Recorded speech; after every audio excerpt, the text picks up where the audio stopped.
ഒരു താന്തോന്നിയായ കുട്ടിയുടെ കഥയാണ്. അവൻ സ്കൂളിൽ പോകാറുണ്ടെങ്കിലും പഠിക്കാൻ തീരെ താല്പര്യം ഉണ്ടായിരുന്നില്ല. ഒരു ദരിദ്ര കുടുംബത്തിൽ നിന്നാണ് അവൻ വരുന്നത്. ടീച്ചേഴ്സിനെ ആരെയും അവൻ സർ എന്നോ മിസ്റ്റർ എന്നോ വിളിക്കില്ല. എല്ലാ ടീച്ചേഴ്സിനെയും യാതൊരു ബഹുമാനവും ഇല്ലാതെ പേര് മാത്രം പറഞ്ഞു വിളിക്കുന്ന അത്രയും കുരുത്തക്കേടുള്ള ഒരു കുട്ടി. അങ്ങനെ ഒരു ദിവസം അവൻ ക്ലാസ്സൊക്കെ കട്ട് ചെയ്ത് കറങ്ങിത്തിരിഞ്ഞ് ലൈബ്രറിയിലേക്ക് എത്തുകയാണ്. അപ്പൊ ലൈബ്രറിയിൽ ഒരുപാട് പുസ്തകങ്ങൾക്കിടയിൽ ഒരു പുസ്തകത്തിന്റെ പുറം ചട്ടയിൽ അവന്റെ കണ്ണുടക്കി. അത് നോക്കുമ്പോൾ ഫ്രാങ്ക് യെർബി എഴുതിയ the Treasure of Pleasant Valley എന്ന പുസ്തകമാണ്. ആ പുറംചട്ടയിലുള്ളത് അർദ്ധനഗ്നയായ ഒരു സ്ത്രീ ഇരുന്ന് പുകവലിക്കുന്ന ചിത്രമാണ്. അത് ആ 16 വയസ്സുകാരൻ കുട്ടിയെ പ്രലോഭിപ്പിക്കുന്ന ഒന്നായിരുന്നു. അങ്ങനെ അവൻ ആ പുസ്തകം അവിടെ നിന്ന് മോഷ്ടിക്കുകയാണ്. മോഷ്ടിച്ചെടുത്ത പുസ്തകവുമായിട്ട് അവൻ വീട്ടിലേക്ക് പോയി.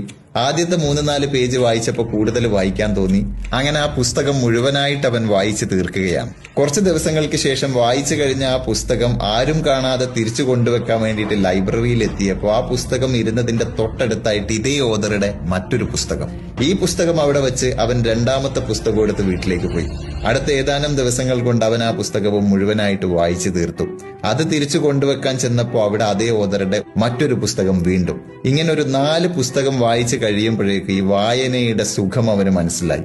പിന്നീട് അങ്ങോട്ട് വായനയോട് വായനയാണ്. വായിച്ച് കുട്ടികൾക്കൊന്നും പെട്ടെന്ന് മനസ്സിലാക്കാൻ സാധിക്കാത്ത തരത്തിലുള്ള വളരെ ഗഹനമായ പുസ്തകങ്ങൾ പോലും അവൻ വായിച്ചു തുടങ്ങി.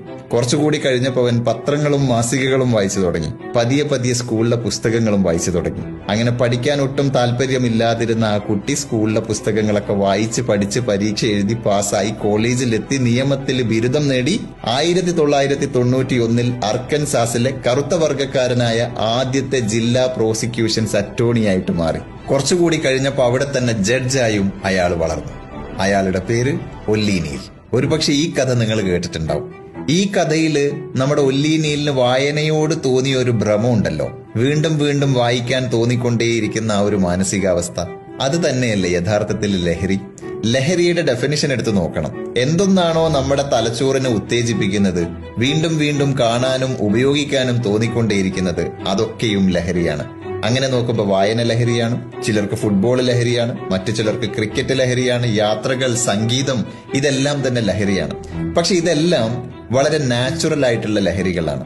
ഇങ്ങനെ നാച്ചുറൽ ആയിട്ടുള്ള ലഹരി ഒരാൾക്ക് കിട്ടാതെ വരുമ്പോഴല്ലേ സിന്തറ്റിക് ആയിട്ടുള്ള ലഹരി തേടി പോകാനുള്ള സാധ്യതയുള്ളത്. ചില തൈറോയിഡ് പേഷ്യൻസിനെയൊക്കെ കണ്ടിട്ടില്ലേ, അവരുടെ ശരീരത്തിലെ തൈറോയിഡ് ഗ്രന്ഥി ആവശ്യമായ ഹോർമോൺ ഉൽപ്പാദിപ്പിക്കാതെ വരുമ്പോൾ ശരീരത്തിന് ആവശ്യമായ തൈറോയിഡ് ഹോർമോൺ ഓരോ ദിവസവും സിന്തറ്റിക്കായി ഇങ്ങനെ ഗുളിക രൂപത്തിൽ അവർക്ക് കഴിക്കേണ്ടി വരും. അതുപോലെ തന്നെയാണ് ലഹരിയും. പക്ഷെ നാച്ചുറൽ അല്ലാത്ത എല്ലാത്തിനും ഒരു സൈഡ് എഫക്റ്റ് ഉണ്ട്. അതുപോലെ സിന്തറ്റിക്കായ ലഹരിക്കും വലിയ സൈഡ് എഫക്റ്റുകളുണ്ട്. അത് ഉപയോഗിക്കുന്നവനെ മാത്രമല്ല, അവന്റെ ബന്ധങ്ങളെയും കുടുംബങ്ങളെയും ഭാവിയെയും സ്വപ്നങ്ങളെയും ഒക്കെ നശിപ്പിക്കും. അപ്പൊ ഓരോരുത്തർക്കും നാച്ചുറൽ ആയിട്ടുള്ള ഓരോരോ ലഹരികൾ ഉണ്ടാവണം.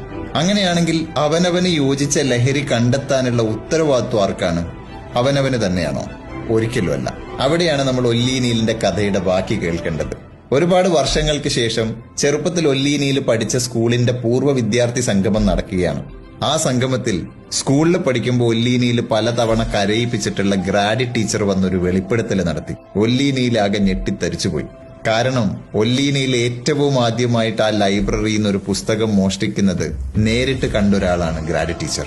അന്ന് ഗ്രാഡി ടീച്ചർ അവനെ കയ്യോടെ പിടികൂടിയില്ല, മറ്റു കുട്ടികളുടെ മുന്നിൽ അധിക്ഷേപിച്ചില്ല, അവന്റെ ആത്മാഭിമാനത്തിന് ക്ഷതമേൽപ്പിച്ചില്ല.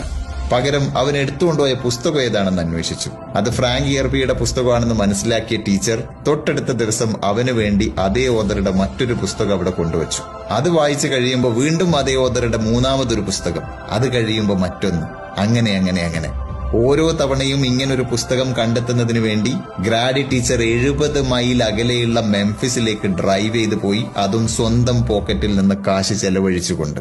യഥാർത്ഥത്തിൽ ആ ടീച്ചറാണ് ഒന്നിനു പുറകെ ഒന്നായിട്ട് ഇങ്ങനെ പുസ്തകങ്ങൾ കൊടുത്ത് വായന എന്ന ലഹരിയുടെ അടിമയാക്കി ഒല്ലി നീലിനെ മാറ്റിക്കളഞ്ഞത്. നമ്മുടെ മക്കൾക്കും ആവശ്യമുണ്ട് ഇതുപോലൊരു ഗ്രാഡി ടീച്ചറിന്. നമ്മളായിരിക്കണം നമ്മുടെ കുട്ടികളുടെ ഗ്രാഡി ടീച്ചർ. ലഹരി ഉപയോഗിക്കുന്ന ആൾക്കാർ തമ്മിൽ ഇങ്ങനെ റെക്കമെൻഡ് ചെയ്യൂത്രേ, ഇങ്ങനൊരു സംഗതിയുണ്ട്, ഇതൊന്ന് ഉപയോഗിച്ച് നോക്കൂന്ന്. അവരോട് എനിക്ക് പറയാനുള്ളത്, നിങ്ങൾ ഇതൊന്ന് ഉപയോഗിച്ച് നോക്കൂ. ജീവിതമാകുന്ന ഈ ലഹരി ഉപയോഗിച്ച് നോക്കാത്തത് കൊണ്ടാണ്, ഒരുപക്ഷെ അതിന്റെ രുചി യഥാർത്ഥത്തിൽ അറിയാത്തത് കൊണ്ടാണ് നിങ്ങൾ ഇങ്ങനെ സിന്തറ്റിക്കായ ലഹരി തേടി പോകുന്നത്. And trust me, life is more intoxicated than drugs. വല്ലാത്തൊരു മയക്കുമരുന്നാണ് ജീവിതം.